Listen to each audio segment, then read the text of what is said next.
Mondial Sport, leader de l'équipementier au Sénégal, nous allons proposer de nouveaux produits. Maillot basket, maillot basket, des ballons, des gants. Mondial Sport vend tous les articles de football, même les chemises, donc training, même les mocassins, les play-jay, trophées pour les équipes naïtanes aussi, des jeux de maillot. Tout est à Mondial Sport, leader de l'équipementier. Au Sénégal, vous avez aussi short yagini, short bounet, c'est à 7000 francs l'unité. Maintenant, vous avez en gros, il peut y avoir des remises ou bien des réductions. Donc, ça c'est IPTV, méga, mouinonou. Télé internet 8000 chaînes à 39 500 là n'hésitez pas saison bangi donc doog démarrer Ligue des champions bi kan baa ngi ñëw coupe du monde baa ngi ñëw 8000 chaînes fu leen neex seetaane match seetaane lu ngeen bëgg c'est avec Satek IPTV méga contactez le numéro pour pouvoir vous procurer votre Satek IPTV méga. Bonjour à toutes et à tous, bonjour à tous les suiveurs et à tous les inconditionnels de Grégoire Omnisport Dom Gaye Ndiaye warul tiit warul ragal. Je vous souhaite de passer une excellente fin de semaine. Quand c'est important, c'est sur Grégoire Omnisport. N'oubliez pas de vous abonner, de partager les vidéos. Compte Instagram aussi, n'oubliez pas de vous abonner et de partager les vidéos. Donc, Edouard Mendy, c'est quoi le problème? Pourquoi Edouard Mendy est-il sous-estimé? Parce qu'il y a une sous-estimé. Il y a zéro. Il y a comme dollar nuit d'anno. Alors qu'Edouard Mendy, du point de vue statistique, performance, il n'y a pas un meilleur gardien qu'Edouard Mendy. Il n'y a pas mieux. Ça c'est très clair. Et sur le terrain, ça se prouve. Et il a égalé le record de la légende de Chelsea, Per Cech, en termes de clean sheet en Ligue des Champions. 60 matchs, 35 clean sheet. Qui dit mieux? C'est le très haut niveau. Mais on voit que Edouard Mendy, il dérange. Il dérange carrément. Donc, wa FIFA, ay séno tout racisme, ay di jéem indi ben ku ñuul kenn ku wéx di jéem joxante loxo, ça c'est de l'hypocrisie. C'est du naféqisme. Gars yi gëmuñu ko. Gëmuñ ne noir mën na nekk ci kaw tubaab. Comme un Africain peut être meilleur que les gens, alors que chaque jour, les Africains sont meilleurs. Ça, c'est très clair. Voilà. Georges Weah, dans le film, il ballon d'or. Je sais que du gawa. Je sais que mais du gawa amad. Voilà, si c'est mon Georges. Du gawa amad. Ça ne sera pas de sitôt. Et ça, c'est déplorable. Georges Weah pourrait être le premier et le dernier Africain sacré ballon d'or. Pourquoi? Parce que Eto'o 2006. Les caractères de Foulnini. Samuel Eto'o. En 2005-2006, les caractères de Foulnini. Didier Drogba. Tout na fi. Gis nañ ne Sadio Mané 2019. Ballon d'or moo ko moom. Edouard Mendy ren. On a bokk sax ci nominé minimum. Donnarumma, on n'a rien contre lui. C'est un très bon gardien. Mais Donnarumma, bu dee bay bokk ci liste bi. Mais ren war na fa mën a bekk. Ñuy dugal ay Simon Kjær parce que il a sauvé Eriksen.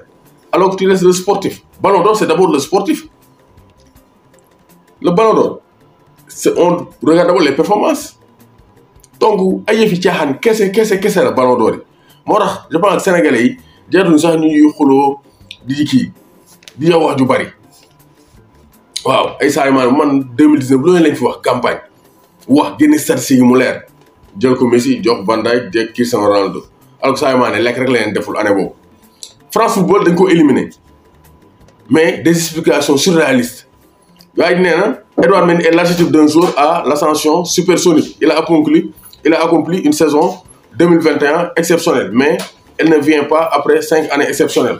Donc, à mon sens, France Football, Ballon d'Or, c'est une seule saison, 2019-2020, saison bob. Il démarre août, mai. Il faut que nous jouions. Voilà, nous avons une nouvelle saison, début de saison. Mais nous avons Edouard Mendy sur 5 saisons. Quand il faut sur 5 saisons, nous avons c'est pas normal. Andriy Shevchenko, qui a gagné en 2004, c'est sur une seule saison. Modric, qui a gagné, c'est sur une seule saison. Donc, France Football, vraiment, parce que nous avons son image utilisée dans les articles de Benjamin Mendy. Tout va aussi, les médias français et anglais. Donc, il y a battu. Nous avons le docteur Samba Baldé, parce que moi, voilà, directeur ISS. Donc, image bi ñu ko utiliser Benjamin Mendy lañ tëj pour viol ñu utiliser ay image Edouard Mendy ci seen journaux yi dañu bind Benjamin Mendy def image u Edouard Mendy ça aussi c'est un manque de respect. Edouard Mendy nekkatul un inconnu ñëpp xam nañ ko donc loolu aussi bokk na ci lii wane doyadal bi ñu doyadal Edouard Mendy le manque de respect. Beneen bi mooy manque de considération de la FIFA. FIFA the best les 5 meilleurs gardiens. Donnarumma ñu sol ko mooy équipe nationale Italie. Kasper Schmeichel ñu sol ko mooy équipe nationale Danemark. Alisson Becker mooy équipe nationale Brésil. ainsi de suite. Ederson Moraes. Mais Edouard Mendy ñu solal ko yi ñuy jiital njiit laay lañ ko solo alors que Edouard Mendy ñëpp gis nañ ko ak maillot Sénégal au moins sax nga solo ko maillot Chelsea sax boobu à la limite bu ñaawee ba ñaaw nga solo ko maillot quoi mais après rectifié nañ ko parce que Edouard Mendy génn na def publication ba ñu gis ko rouge. Donc c'est pour dire que les Blancs ne nous considèrent pas la FIFA ne considère pas les Africains et Klopp en est une preuve Klopp wane na ko donc c'est pour dire que Edouard Mendy il est sous-estimé. Edouard Mendy vraiment il est massacré il est malmené par les médias par la FIFA et par les agents du football. Pourquoi? Parce qu'il est noir. C'est point. Parce que si Edouard Mendy avait la nationalité française dañ koy tàgg c'est le meilleur gardien au monde ainsi de suite.